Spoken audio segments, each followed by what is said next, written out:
எனவே அவர்களும் தங்கள் நகரங்களை விட்டு இயேசுவை பின்தொடர்ந்தனர்.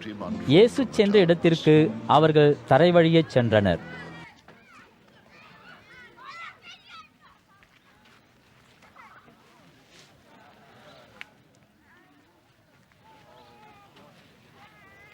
இயேசு அங்கு வந்தபொழுது அங்கு ஏராளமான மக்களை கண்டார். அவர்களுக்காக வருத்தமுற்ற இயேசு அங்கிருந்த நோயாளிகளை குணப்படுத்தினார்.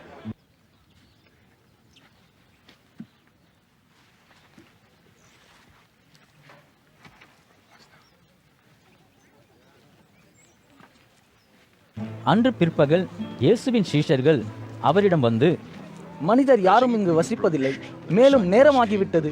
மக்களை திருப்பி அனுப்புங்கள், அப்பொழுதுதான் அவர்கள் தங்கள் ஊர்களுக்கு சென்று உணவை வாங்க முடியும் என்று சொன்னார்கள். இயேசு, மக்கள் திரும்பி செல்ல வேண்டிய தேவையில்லை, நீங்களே அவர்களுக்கு உணவு அழியுங்கள் என்று பதிலளித்தார். அதற்கு சீஷர்கள், ஆனால் நம்மிடம் 5 அப்பங்களும் 2 மீன்களும் தானே உள்ளன என்று பதில் சொன்னார்கள். அப்பத்தையும் மீனையும் என்னிடம் கொண்டு வாருங்கள் என்று இயேசு கூறினார்.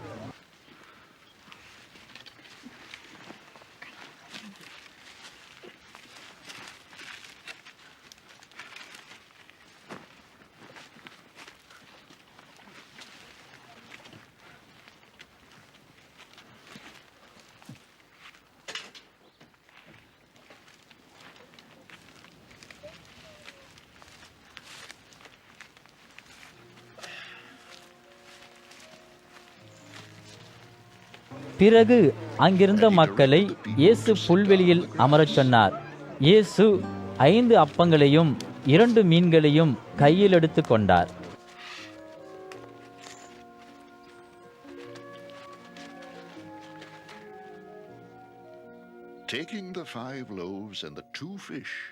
இயேசு வானத்தை பார்த்து அந்த உணவுக்காக தேவனுக்கு நன்றி சொன்னார். பின்னர் இயேசு அப்பங்களை சீஷர்களிடம் கொடுத்தார். சீஷர்கள் மக்களுக்கு கொடுத்தார்கள்.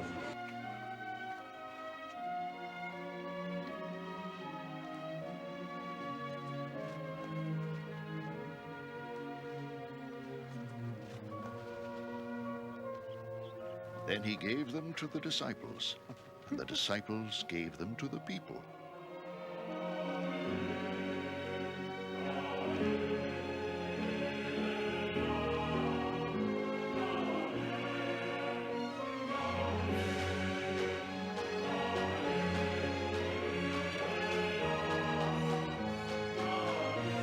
மக்கள் அனைவரும் திருப்தியாக உண்டார்கள். மக்கள் உண்டது போக எஞ்சிய உணவை 12 கோடைகளில் நிரப்பினார்கள். அங்கு சுமார் 5000 ஆண்கள் உணவு உண்டனர். மேலும் பல பெண்களும் குழந்தைகளும் கூட உணவு உண்டனர்.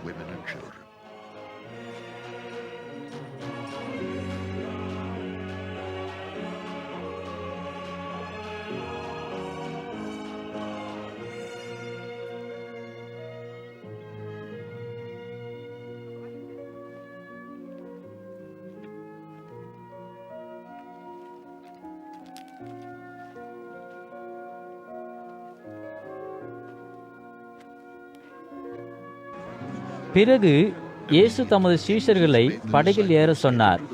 இயேசு அவர்களை ஏரியின் மறுகரைக்கு போக சொன்னார். தாம் பின்னர் வருவதாக அவர்களிடம் கூறினார்.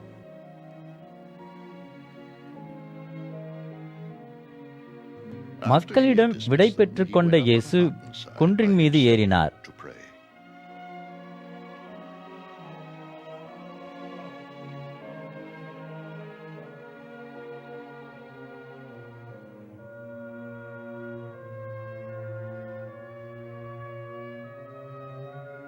தனியே பிரார்த்தனை செய்வதற்காக இயேசு அங்கு சென்றார்.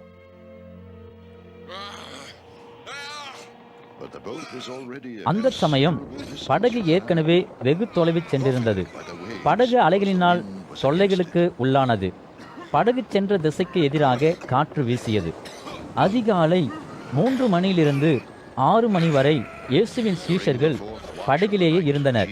இயேசு தண்ணீரின் மேல் நடந்து அவர்களிடம் வந்தார். இயேசு தண்ணீரின் மேல் நடப்பதைக் கண்ட சீஷர்கள் பயந்து போனார்கள். அது ஒரு ஆவிதான் என்று அவர்கள் பயத்தில் அலறினார்கள். உடனே இயேசு அவர்களிடம் கவலை கொள்ளாதீர்கள், நான் தான், பயப்படாதீர்கள். என்று கூறினார்.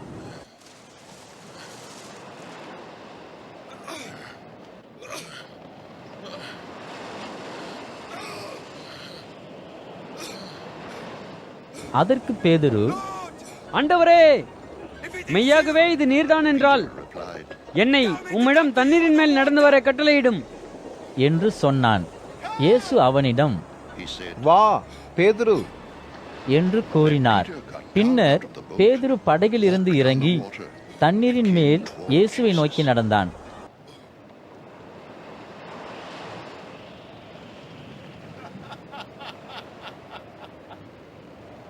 ஆனால் தண்ணீரின் மேல் நடந்து சென்றபொழுது பேதுரு காற்றடிப்பதையும் அலைகள் வீசுவதையும் கண்டான்.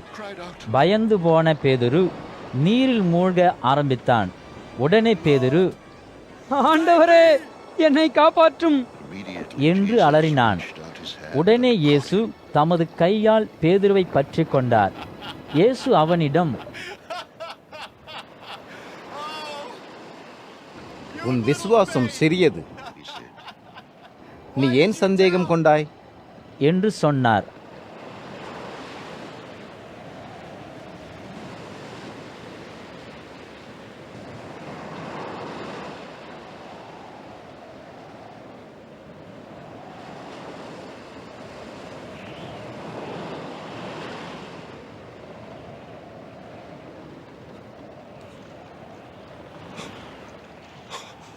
பேதுருவும் இயேசுவும் படகில் ஏறியதும் காற்று அமைதி அடைந்தது. அதன் பிறகு படகில் இருந்த சீஷர்கள் இயேசுவை வணங்கி, உண்மையிலேயே நீர் தேவகுமாரன் தான் என்று சொன்னார்கள்.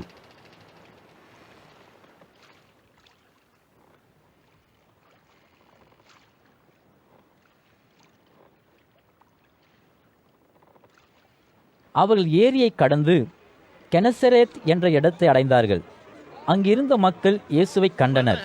அவர்கள் அவர் யார் என்பதை அறிந்திருந்தனர். எனவே அவர்கள் அப்பிரதேசத்தை சுற்றியிருந்த மற்றவர்களிடம் இயேசு வந்திருப்பதை கூறினார்கள். நோயாளிகள் அனைவரையும் இயேசுவிடம் அழைத்து வந்தனர். அவரது மேலாடையை தொடுவதற்கு மட்டுமாவது அனுமதித்து குணம் பெற தங்களை அனுமதிக்குமாறு இயேசுவிடம் மக்கள் கெஞ்சி கேட்டனர். இயேசுவின் மேலாடையை தொட்ட நோயாளிகள் அனைவரும் குணமடைந்தனர்.